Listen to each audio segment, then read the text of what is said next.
This is Fox 59 Morning News.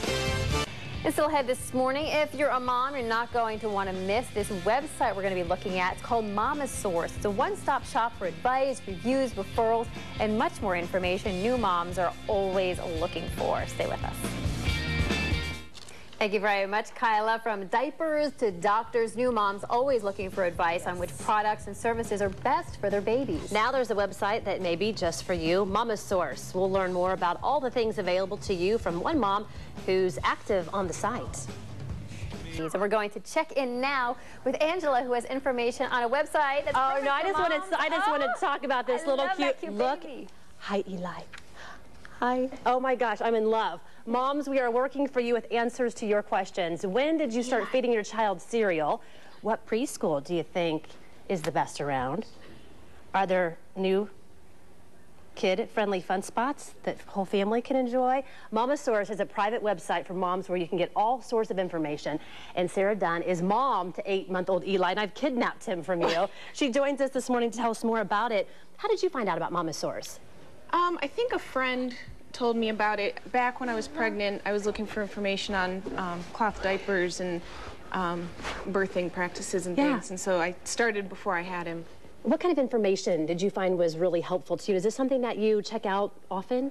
Yeah, you can sign up to have a daily log of questions come to you. So anybody who wrote questions yesterday, you get an email this morning, and if you have information that's helpful to people, you can kind of chime in. Yeah. And then if you have a question, you can post a question, and then people write back to you and give you their advice. Yeah, and there are a lot of websites out there that are doing this now. Why do you find that MamaSource is one that, you know, kind of really works best for you? I like it because it's local. It's a national website, but you sign up for wherever you are locally, so that it's people in your area. So if you have questions about where to go or doctors you want to find, things like that, you can actually get information that really pertains to where you are instead of just kind of general information. Okay, take me through this, because I got on one the other day and I start saying, okay, I have no idea what some of these abbreviations and the letters and acronyms, what everything stands for. So we're going to give folks that are watching right now a little education, if you will. SAHM, if we see that on the internet, what does that mean? That's stay-at-home mom. Okay, an easy one, I guess. Yeah. But we don't. You look at it, you're like, what are they saying? It's like speaking a different language. Yeah. Okay, let's go through some of the other ones. LOL, we know that. Laughing out loud. That's an easy one. What about DH? It's usually dear husband, darling husband. Some people use it as darn husband. I was going to say, I don't think it's used in darling husband, right? MIL. Mother-in-law. You'll see FIL, father-in-law. Okay, and then DD or DS?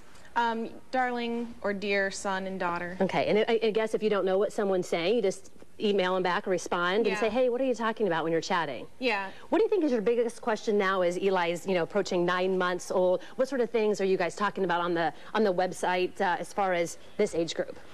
You start to see a lot of questions about what people are feeding their kids, because at 9 months you can start introducing some dairy, and you're usually past all that really early pureed stuff, and people start to give table food, so you see a lot of questions about what can I feed, what shouldn't I feed. That's interesting that you bring that up. We're seeing video with you playing with Eli, and Kyla, our traffic reporter, that's one thing we were talking about yesterday. She has I have a 7-month-old, she has an 8-month-old, and we were saying, hey, when did you do this, or are you on stage 2 foods, and that kind of thing. So it is a great way to answer those questions, because a lot of times you don't want to call your doctor because